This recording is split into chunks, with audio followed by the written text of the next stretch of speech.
네, 강프로입니다. 자, 태성보입니다. 자, 일단 15% 빠졌어요. 고가에서 급락을 했죠. 그러면서 22평을 수렴을 했습니다. 근데 22평가의 이격도가 그 전날 18%까지 벌어져 있는 그런 상태였고 62평과는 51%까지 이격도가 벌어져 있는 상태였습니다. 여기까지 말씀드리면 이해하시는 분들이 있겠죠. 올라가면 올라갈수록 이평선과의 거리는 벌어진다. 주식은요. 태성뿐만이 아니라 어떤 주식도 이격도가 벌어졌을 때는 조정을 받기 마련입니다. 이런 구간은 일반적으로 나오는 상황이라는 거죠. 어떤 악재가 있어서가 아닙니다. 가장 큰 악재는 주가가 많이 올랐다. 이런 이야기를 드리는 게 아니에요. 뭐 주가가 비싸다. 그런 이야기를 드리는 것도 아닙니다. 우리는 기본적으로 비싼 주식을 거래를 해야 되는 게 맞아요. 근데 태성이 왜 올랐는지 뭐 복합봉박이나 그런 부분에 대한 얘기를 하시는 분들이 있을 텐데 그것 때문이 아니라 유리기판 때문에 그렇습니다. 그리고 유리기판은 지금 AI 반도체의 차기 기판으로 들어갈 수도 있는 그런 가능성이 있죠. 그런 기대감에 의해서 주가가 이렇게 큰 폭의 상승을 한 거예요. 근데 우리가 여기 사서 여기 팔 수 있을까요? 그건 불가능합니다. 그 부분에 대해서 오늘 이야기를 드릴 거고 하락한 이후에 어떻게 해야 되는지까지 이야기를 드릴 겁니다. 하지만 어떻게 매매를 했을 때 내가 수익을 볼 수 있는지 그리고 그 결과치에 대해서 이야기를 먼저 드릴게요. 1월 1일부터 6월 29일까지의 내 계좌 수익률은 570%가 넘습니다. 그리고 이렇게 매매를 하기 위해서는 철저하게 내가 올라가는 구간을 공략을 해야 된다는 점, 이런 식으로 거래를 해야 된다는 거죠. 종목군에 대해서 이야기를 드리는 겁니다. 자, 매매를 올라가는 상황에서 지속적으로 하고 있고 이쪽 구간에서도 마찬가지죠. 33%, 18%, 14%, 3% 손절 이런 식의 상황이 나오는 겁니다. 자, 제가 이번 주에도 손절을 하나 했습니다. 이수페타시스인데 어떻습니까? 제가 5% 손절을 하고 나니까 금요일날 13%가 올라갔죠.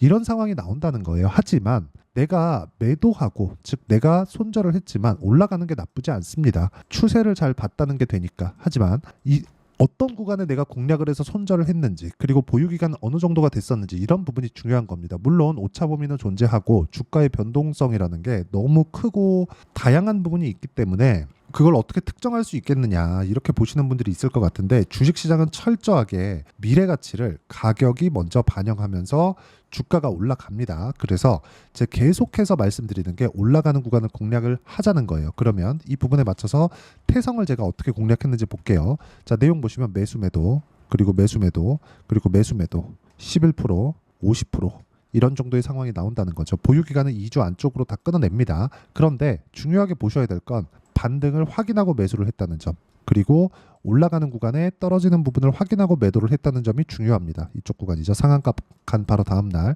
그리고 나서 추가적으로 올라가는 부분이 생기겠지만 이런 건 어쩔 수가 없다는 거죠. 우리가 먹을 수 있는 만큼만 보자. 하지만 올라가는 구간에 공략을 하자. 그리고 그 올라가는 구간은 고가 돌파 구간이다. 이 타점을 어떻게 잡는지가 중요한 거고 그 타점에 대한 이해를 했을 때 내가 이 정도의 수익을 낼 수 있다는 점이 중요합니다. 이거 말고는 주식시장에서 내가 꾸준하게 수익을 낼 수 있는 방법은 없습니다. 그리고 어떤 식으로 내가 매매를 진행하고 있는지 그 내용에 대한 부분을 제가 여기 소통방에서 모두 다 공유를 해드리고 있어요. 뭐 재룡산업이나 재룡전기나 이런 부분이고 지금 보여드리는 태성 그렇죠. 지금 이야기를 드리고 있는 태성과 같은 경우에도 제가 정확하게 6월 3일날 공략한 내용이 있고 밑에 뭐 YC나 그런 종목군들이 있죠. 자, 정확하게 제가 어떤 식으로 공략을 하고 있는지 보시면 지금 태성은 보셨으니까 뭐 재룡 산업이나 그런 종목들 이런 종목들도 여기 매수 매도 그쵸? 2주 안에 34% 정도의 수익 구간을 만들어내죠. 그리고 올라가는 부분 확인해서 다시 매수 이런 상황을 만든다는 겁니다. 그리고 이 내용에 대한 부분 즉 가격적인 이해가 됐을 때 내가 어떤 식으로 공략을 해야 되는지 그 타점에 대한 부분을 소통방에서 모두 함께 공유를 해드리고 있고 같이 공부해 나가고 있으니까 구독과 좋아요 눌러주시고 상단에 있는 전화번호로 구독 또는 소통이라고 문자 보내주시면 소통방 입장 링크를 순차적으로 공유를 해드리도록 하겠습니다. 어떤 식으로 공략을 하고 내가 매매를 이어가야 되는지 그 내용에 대해서 이야기를 드리고 있는 거고 이 내용에 대해서 이해를 했을 때 저는 모두 다 동일한 관점에 의해서 매매를 진행하기 때문에 이해를 하게 됐을 때 태성뿐만이 아니라 다른 종목에서도 꾸준하게 수익을 낼 수 있을 겁니다. 자, 그러면 이 구간에 맞춰서 태성을 보면 정확하게 언제 공략했는지가 보이는 거죠. 올라갔지만 이격은 크지 않고 이격이 크지 않는 구간에서 22평을 딛고 올라가느냐 또는 62평이 우상향하고 있느냐, 22평과 62평에 대한 정배열 구간이 유지되고 있느냐, 이런 부분을 지속적으로 체크를 하고 분봉으로 쪼개서 내가 이쪽 구간에 맞춰서 매매를 이어가는 그런 구간에 대한 내용이다. 이런 부분은 앞으로 좋아질 것에 대한 내용, 여기서 뭐 어떤 공시, 어떤 호재가 나왔어요 이런 게 아니라 그냥 올라가면 앞으로 좋아질 만한 내용이 있구나, 그렇게 인지를 하면 되는 겁니다. 자, 제가 하나 보여드릴게요. HLB입니다. 매수매도 매수매도 매수매도 계속해서 올라가는 구간에 수익을 냈고, 이쪽 구간 급락 전에도 뭘 만들었나요? 매수 매도 21% 수익, 이런 상황을 만들었죠.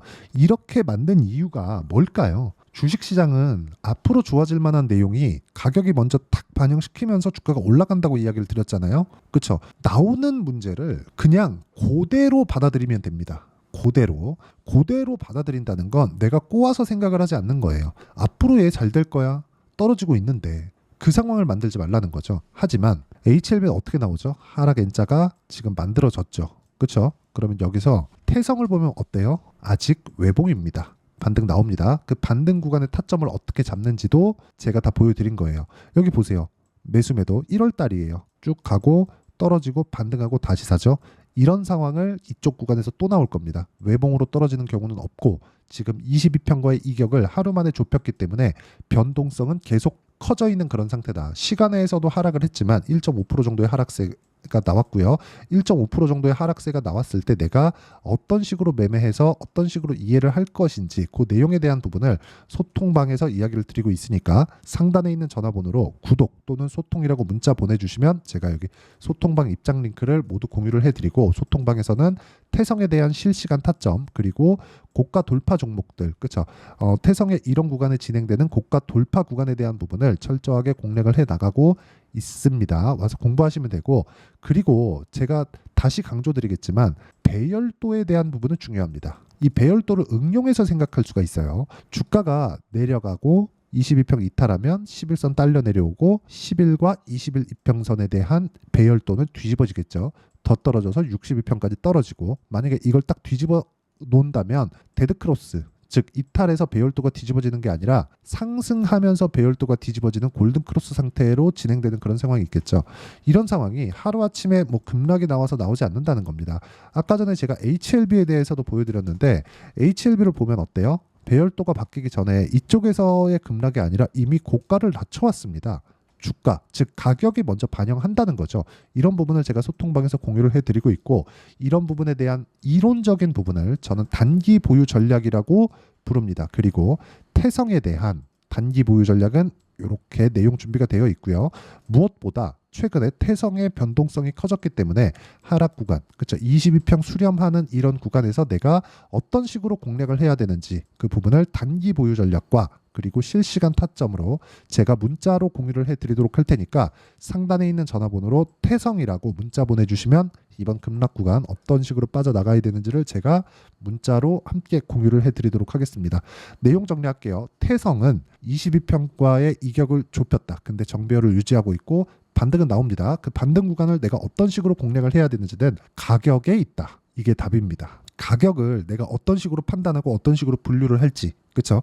그 부분에 대한 내용을 제가 가장 쉽게 표현해서 이해를 시켜드리도록 할 테니까 영상 끝까지 시청하시고요. 모든 분들이 성공 투자하셨으면 좋겠고요.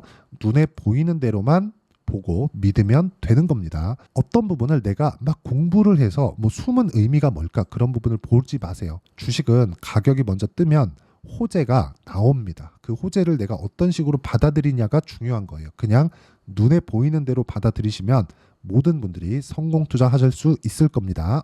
자, 24년도가 돼도 여전히 시장은 녹록지 못합니다. 이런 상황이 벌어지는 건 어쩔 수 없습니다. 이런 상황에서도 수익이 나는 종목들의 구조는 변하지 않습니다. 즉 대시세 종목에 대한 구조는 변하지 않는다는 거고, 실제 제가 소통방에서 지속적으로 이야기를 드리고 있는 내용도 대시세 종목이나 시장 주도주를 공략하는 건 철저하게 가격 분석을 하라고 이야기를 드리고, 가격 분석 이후에는 이슈에 대한 파악, 그리고 이슈를 파악하고 나서는 다시 내가 얼마에 매수할지 그 타점에 대한 부분을 지속적으로 언급을 하고 있습니다.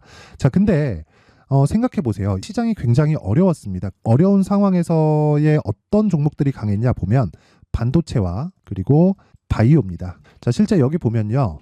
HLB에 제가 실제 매매한 내용을 띄워놓고 보여드리고 있는데 1월 22일부터 매매를 시작해서 4일 동안 31%의 수익 마감이 됐고요. 그리고 여전히 신고가 종목입니다. 자, 그리고 그 다음 어보브 반도체, 이름을 보시다시피 반도체 종목이죠. 그리고 AI 반도체는 지속적으로 강세를 보이고 있습니다. 이 종목도 신고가를 먼저 달성한 이후에 제가 21%의 단기간에 21%의 큰 수익을 내고 마감이 됐습니다. 다시 재공략을 준비하고 있고 이런 부분은 소통방에서 다 공유를 해드립니다. 자, 그리고 코세스, 자, 코세스 같은 종목도 당연히 그쵸, 신고가 종목이고요. 그리고 반도체 종목입니다. 이 종목도 영업일 기준에서 이틀 동안 대략 한 15%의 수익 마감이 됐습니다. 내용을 한번 보시면 어떻습니까? HLB를 포함해서 뭐 30%, 20%, 뭐 15% 이런 식의 수익이 지속적으로 발생하고 있는데 이 세 종목 모두 다 신고가 종목이고 1월 달에 시장이 약세를 보이고 있는 구간에서도 강했었던 그런 종목입니다. 특징점이 하나 있는데 그 이슈에 앞서서 가격이 먼저 반영했다는 거죠. 그렇게 제가 가격을 먼저 보고 이슈에 대해서 파악하는 이유는 결과적으로는 큰 시세를 먹기 위한 사전 준비 작업입니다. 실제로 큰 시세를 먹기 위해서 사전 준비 작업을 했을 때 여기 레인보우 로보틱스 127% 그리고 ISC 98% 그리고 한미반도체 97%의 큰 수익을 내는 상황을 만들 수 있습니다. 어떤 식으로 소통방에서 진행됐는지 그쵸, 그 상황을 제가 이야기를 드린 건데 이런 상황도요 당연히 신고가를 공략했을 때 가능한 겁니다. 자, 그러면 이번에도 마찬가지입니다. 그쵸, 정부 주도의 코리아 디스카운트 해소 방안이 2월 달에 발표를 하고요. 그리고 2월 달에 발표된 내용을 토대로 주가가 움직이는 게 아니라 이미 움직인 내용이 있죠. 실제 이 내용은 크게 중요한 게 아니라는 겁니다. 실제 움직인 내용을 보면 자, 기아차입니다. 실제로 12월 달에 신고가를 만들어 놓고 정부에서 입김을 불어 넣으니까 순식간에 기아차를 포함해서 현대차 같은 거대 기업들의 주가가 2주도 채 되지 않아서 40% 정도의 큰 시세를 냅니다. 자, 그러면 우리는 어떤 종목을 봐야 될까요? 이슈를 파악해야 되는 것도 맞지만 철저하게 가격에 맞춰서 매매를 해야 되는 게 당연히 중요합니다. 정부가 주도하는 정책 방향이 있겠죠. 그 방향에 맞춰서 우리가 종목을 찾을 필요가 있다. 자, 그러면 답이 나왔습니다. 정부가 주도하는 방향에 맞춰서 제2의 기아차를 찾는 게 지금은 중요하다. 근데 정부 정책의 방향에 맞게 가자. 그랬을 때 앞서서 제가 보여드렸었던 내용인 여기 레인보우 로보틱스 127% 그리고 ISC 98% 그리고 한미반도체 97%와 같은 수익을 낼 수 있습니다. 물론 시간에 대한 부분은 최소 2주의 시간이 필요하고요. 그리고 최장 3개월 안에 끝내야 됩니다. 자, 기아차의 시세를 보셨던 것과 같이 2월 달에 정부 정책의 방향이 결정되고요. 바로 3월 달이면 시행입니다. 자, 그러면 우리는 거기에 맞춰서 당연히 종목을 찾아야 되고 제가 제2의 기아차를 찾아놨습니다. 제가 아까 전에 소통방에서 이야기를 드렸었던 내용 다 공개를 해드렸는데 그 내용처럼 종목만 받고 싶다 하시는 분들은요. 상단에 있는 제 전화번호로 대시세, 자, 대시세라고 문자를 보내주시면 정부 정책의 방향에 맞는 종목을 모든 분들에게 무료로 공개를 해드리도록 하겠습니다. 자, 제가 원하는 건 채널 성장이 목적입니다. 자, 그래서 구독과 좋아요 꼭 좀 부탁드리고요. 모든 분들이 정부 정책에 맞는 방향으로 매매를 이어가서 큰 수익 보셨으면 좋겠습니다.